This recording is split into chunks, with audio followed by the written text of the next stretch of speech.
वाशिम जिल्ह्यातील एका तक्रारकर्त्याच्या नातेवाईकात किरकोळ वाद झाला होता।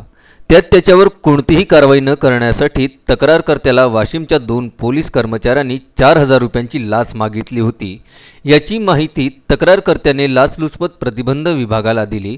याच विभागाच्या अधिकाऱ्यांनी सापळा रचून लाच मागणाऱ्या दोन्ही पोलीस कर्मचाऱ्यांना रंगेहात ताब्यात घेतले।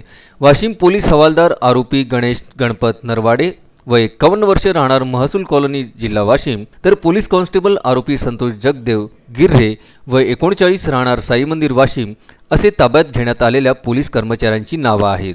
ही रक्कम खासगी व्यक्ती आरोपी शुभम रमेश तिवारी वय वर्ष 21 राहणार किनी राजा जिल्हा वाशिम याला देण्याचे सांगितले होते, त्यामुळे त्याला सुद्धा ताब्यात घेण्यात आले आहे।